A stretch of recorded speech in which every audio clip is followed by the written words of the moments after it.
किसी का दिखाई दे कि भाई फोर्थ या फिफ्थ हाउस का सब लोड किसी का 410 दिखा दे, तो आप चाहे जितना मर्जी सॉल्यूशन दे दे लेना, उसका कोई इलाज नहीं है, फिर वो काम नहीं करेगा थ्योरी।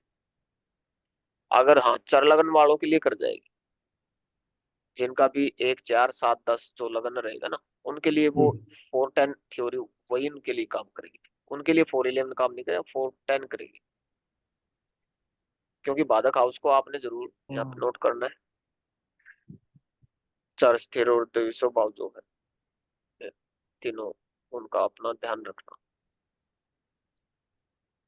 और फिर उसके बाद आपने फोर्थ हाउस के उसके देवता को देखना है। हम्म, ठीक है जी। और यहाँ जो सबलोड है वो मार्स उठता है, आपने यहाँ पे चले जाना फिर मार्स। अब जो आपने फिर जाके देखना है कि यहीं पे चले जाना, क्योंकि उसमें लगन में यहाँ पे मार्स सीधा सीधा कहाँ पे, श्रवण सोस देवता पे, चंद्रमा के जो नक्षत्र। तो हम ये कह सकते हैं ऐसे व्यक्ति का जो मार्स का कोई ऑब्जेक्ट जैसे कि चंद्रमा पे पहुंचता है सोस देवता पे। हम्म। ठीक है जी। आप अपना जैसे संदीप जी चेक करना कि मार्स का कोई ना कोई ऑब्जेक्ट वहां पे जरूर रहा, कहाँ पे? चंद्र के सोस नक्षत्र सोस देवता। है ना उधर? पिरामिड पड़े हैं कॉपर के। जी जी। ठीक है, तो ऐसे आपने मतलब किसी को भी, ये तो एक फॉर एग्जाम्पल समझा रहा हूँ मैं, क्योंकि प्रेडिक्शन नहीं कर रहा। तो फोर्थ हाउस आपने ऐसे ही पकड़ना है, ऐसे ही करके आप चले जाओगे, आपको स्पष्ट दिखाई दे जाएगा। आपने किसी को भी इतना बता दिया तो आपको एक बेस्ट एस्ट्रोलॉजर समझेगा, और मतलब कि आप एक अच्छे प्रेडिक्टर भी हो के साथ, उसको बिलीव भी हो जाएगा कि भी आपके पास सॉल्यूशन भी है। ठीक है ना जी। ठीक है। और ऐसा भी होता है जी, कई दफा उल्टी सीधी जो है ना बर्थ चार्ट दे देते हैं, कोई मतलब ऐसे देखने के लिए कि भाई ये कौन जानता भी है कि नहीं जानता है मेरे को अच्छे से, कि भाई मैं कौन, ये वो हम्म, परखने के लिए, एस्ट्रोलॉजर को परखने के लिए बोलते हैं ऐसे। तो पर्सन कुंडली जरूर लगा लेना, किसी अच्छा। हाउस के अंदर एंट्री करो तब भी, कि वाकई में हम्म, जो बता रहे हैं वो प्रॉब्लम है भी कि नहीं।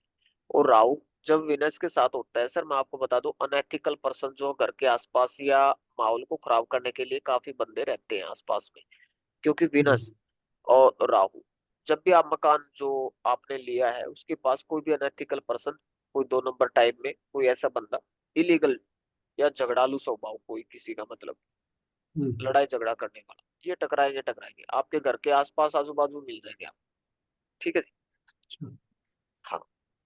और विनस और मार्स किसी मकान पे और जमीन पे झगड़ा देता ही देता है। हम्म, ठीक है जी।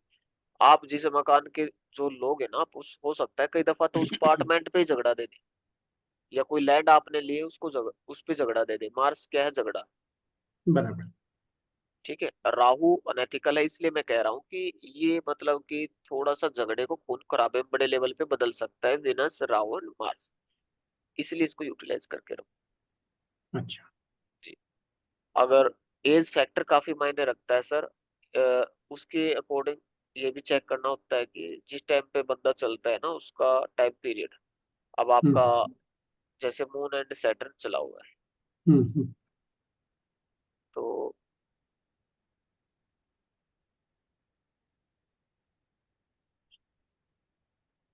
ये स्क्रिप्ट देखो यहाँ।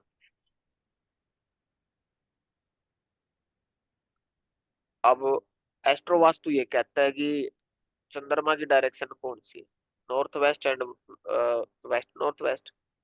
तो ये कहेंगे कि सर आपका ये चेक करो, इस टाइम पीरियड में जब से ये चली हुई है कोई बुध का ऑब्जेक्ट वहां पे नॉर्थ वेस्ट में होगा, या वेस्ट नॉर्थ वेस्ट में हो सकता है, कोई टेबल वहां पे हो, कोई बुक्स वगैरह वहां पे रख दी हो, बच्चों के हम्म।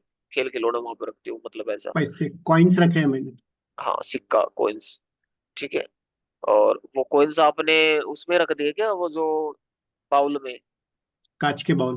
कंच के बाउल में नॉर्थ वेस्ट में रखे हो। हाँ हाँ। ओके। निकालो। रहने जी दो। जी। जी नहीं, लगा रहने दो, क्योंकि 1 to 11 जो आपको दे तो रहा है वो एस्ट्रो वास्तु की रिगार्डिंग आपने ये किया होगा। हम्म, ये मैंने भी वीडियो में बताया है, मैंने एक वीडियो में उपाय बताया है, शायद आपने वो देखी नहीं होगी। तो अब सैटर्न है, जैसे कि सैटर्न की जो डायरेक्शन होती है सर, वेस्ट हम्म, डायरेक्शन है, उसमें कहीं ना कहीं चंद्रमा का जो एग्जैक्ट पहुंच जाते हैं उस टाइम पीरियड में। लेकिन ये तो हो गया डायरेक्शन पे हमें जो लेके गई चीजें। हम्म, लेकिन सैटर्न चंद्रमा के नक्षत्र में, और सैटर्न रोहिणी। रोहिणी नक्षत्र में है, तो चंद्रमा हाँ, के नक्षत्र में, तो सैटर्न ये हो सकता है जैसे आपका जो सेंटर पॉइंट है, हम्म, उस सेंटर पॉइंट पे आपने देखना बिल्कुल छत के ऊपर देखना है या नीचे, कोई ऐसा हो सकता है कि भाई आपने तो देखो अपार्टमेंट को आपने तो परचेज किया था ना ये, हाँ, कंस्ट्रक्शन के हाँ लिए। कंस्ट्रक्शन, तो हो सकता है उस टाइम पीरियड में कोई ब्रह्म क्षेत्र में पक्का कोई ना कोई सैटर्न का कोई ऑब्जेक्ट उनसे दब गया होगा कोई। और सैटर्न तो प्रॉपरली देखा जाए तो छत के ऊपर क्या है, मतलब सेंटर पॉइंट में क्या है आपका, कुछ बैठने का ही है और एक सोफा रखा हुआ है और वॉल है। वॉल दीवार भी है, आई है एक। वॉल आ गई ना सर वहां पे दीवार, हाँ। सैटर्न वॉल को देखा था क्योंकि स्टकमेंट तो है ही वहां पे। और चंद्रमा के नक्षत्र लो, राहु के कोई क्रैक तो नहीं है सर वहां पे, क्रैक पहले आई थी लेकिन अभी हमने वो कलर किया था तो उसमें मतलब ढका है ट्रीटमेंट। ना, क्रैक तो खत्म हुई नहीं ना सर, वो हाँ, क्रैक तो है ही। ट्रीटमेंट ट्रीटमेंट करा लिया। जी जी, क्योंकि एक आप वास्तुकार हो तो इसलिए थोड़ा सा इन चीजों पे ध्यान रखते हो। थोड़ा सा ठीक, घर को क्लीननेस और वो थोड़ा सा बिल्कुल, रखते नहीं हैं। नहीं बिल्कुल सर, आपका काम भी हो रहा, वास्तु आचार्य होने का यही तो ना सर, 4 8 12 का काम ही क्या है, अगर इस चीज को भी यूटिलाइज नहीं कर पाए तो। ठीक है सर, हम्म, और ये खुद ब खुद अपने आप ही हो जाएगा आपसे।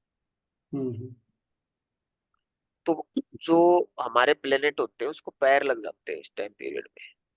हम्म, आप बोलते हैं ना कि प्लेनेट को पैर कैसे लग जाते हैं, तो उसके जो ऑब्जेक्ट वहां पे उस डायरेक्शन में आ जाते हैं, वो बाय डिफॉल्ट हम्म, लगा लो या हमारे उपाय के जरिए लगा लो। अच्छा। हो सकता है देखो, अब बहुत सारे ऑब्जेक्ट जैसे मैंने बताया कि वो बाय डिफॉल्ट तो है, आपका जो मकान का जो एंट्रेंस मिली आपको बाय डिफॉल्ट मिली है, ठीक है, लेकिन आपने क्या सोचा कि आपके वास्तु उपाय से आई है वो नहीं, ऐसा नहीं है, क्योंकि हम्म, हमारे भ्रम, हम देखो परमात्मा से बड़े नहीं हो सकते, क्योंकि हम यहाँ पे बराबर। एस्ट्रोलॉजी जो पढ़ रहे हैं सिर्फ कर्म तो बता सकते हैं कि कर्म करने का ये जरिया है, इसके द्वारा आप थोड़ा सा रिलैक्स फील करोगे। लेकिन अगर ये कहें कि हम परमात्मा की जो थ्योरी उसने जो दी है, जो आपके जो कर्म लिख के भेजा है उसको हम बदलवा देंगे, तो फिर हम्म, बेवकूफ है सर, और फिर दिक्कत हो जाएगी। ठीक है।